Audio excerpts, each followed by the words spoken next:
Torture instrument যেগুলো ধ্বংস করে ফেলা হয়েছে তার মধ্যে একটা আমরা শুনেছি ছিল যে একটা বালতির মতো, ওটার ভিতরে পা রেখে দিলে আস্তে আস্তে পানি গরম হতো, তখন যথেষ্ট ব্যথা লাগতো।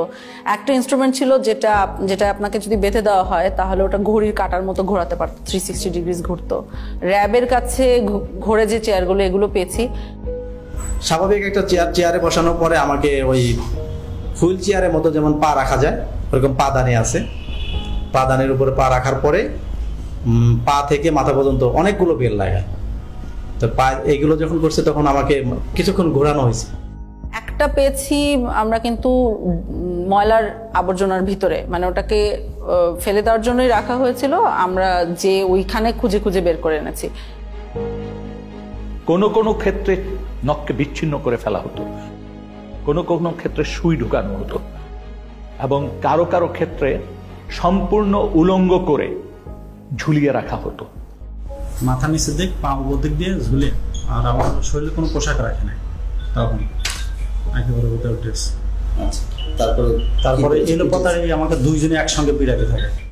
দুই হাতে বাঁধতো, বাঁধার পরে এমনি বসায়া এই যে এই জায়গাটা লাঠি ঢুকাইতো, লাঠি বড় একটা লাঠি ঢুকাইতো, লাঠি ঢুকায় লাঠিটা এমনি দইরা এই যে দুইটা চেয়ার নিত, এই দুইটা চেয়ারের উপরে ঝুলাইতো, আমাদেরকে পিড়াইতো। তারা গান গাইতো, এক এক সময় মমতাদের গান গাইতো যে বুকটা ফাইটা যায়, এই কথার গান, আবার দিল তো পাগল হে, এই গান কইতো আর পিড়াইতো। এবং আমি একটি ক্ষেত্রে জানতে পেরেছি যে তাকে উলঙ্গ করে একজন নারীর সামনে উপস্থাপন করা হয়েছে। খুবই দুর্ভাগ্যজনক যে একটা মানুষকে কতটুক অপদস্থ, অপমান করতে, ঘৃণাকর পরিস্থিতিতে ফেলতে এই ধরনের ব্যবস্থা আমাদের রাষ্ট্রীয় বাহিনীগুলি, সংস্থাগুলি করেছে।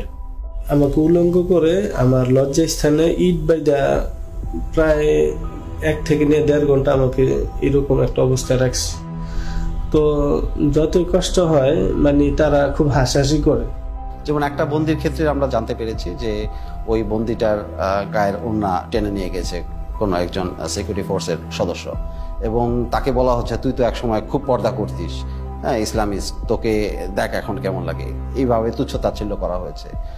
বন্দির মাসিকের সময় যা প্যাড দেওয়ার কথা, ওইটা প্যাড দিয়ে ওটা নিয়ে খুব হাসাহাসি করতো। ওইটা খুবই তার জন্য একটা লজ্জাজনক বিষয় হয়েছিল যে সবার সম্মুখে অনেক হাসাহাসি করছে। এই বিষয়টা খুবই পীড়াদায়ক। মানে আমার পিরিয়ডের ডেট ছিল অনেক লেটে, এই পরিমাণ টর্চার করার আমি এত পরিমাণ মানে অসুস্থ হয়ে যায়, সাথে সাথে আমার পিরিয়ড হয়ে যায়। তারপর ওনাদেরকে বলি যে আমার তো প্যাড লাগবে, পরে এটা নিয়ে অনেক হাসাহাসি করে ওরা।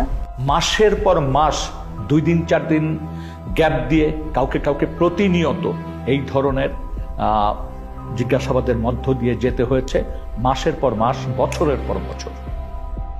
ওরা কি করলো, আমাকে শোয়াইলো, এই শোন, শোয়াই দুইজন আমার বুকে উপরে পাড়া দিয়া ধরলো, আর পিছনে হাতটা এইভাবে বাঁধলো, পা দুটা এইভাবে বাঁধলো, বাঁধে পায়ের নিচে বাজ দিল একটা, আর উপরে একটা বাজ দিল, আর হাত যেটা বাঁধছে হাতের নিচে এই দিকে একটা বাজ দিয়েছে। আমি তো ফ্লোরের মধ্যে শোয়া, এই পাশের উপরে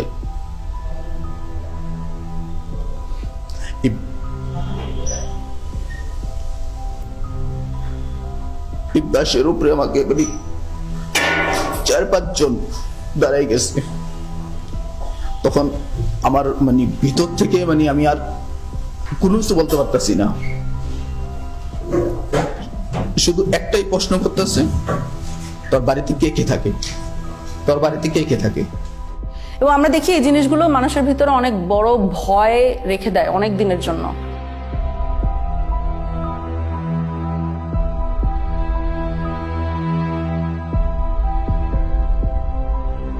আমাদের অনেক ভুক্তভোগী হায়েস গাড়িকে ভয় পায়, কারণ তাকে হঠাৎ করে রাস্তার মধ্যে থেকে টেনে হায়েস গাড়িতে উঠানো হয়েছে।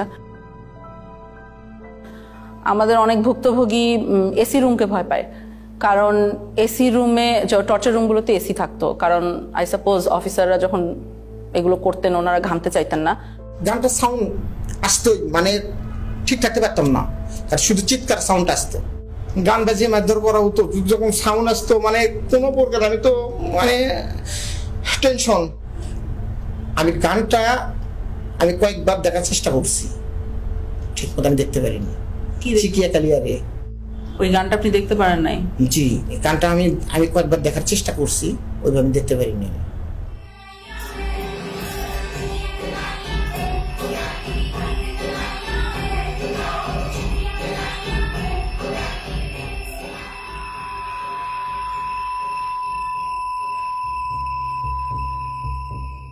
প্রসাবের জন্য আমরা এরকম বাইরেতে হইতো ফ্লোরে, এখানে টাক দিলে আমরা আসবো।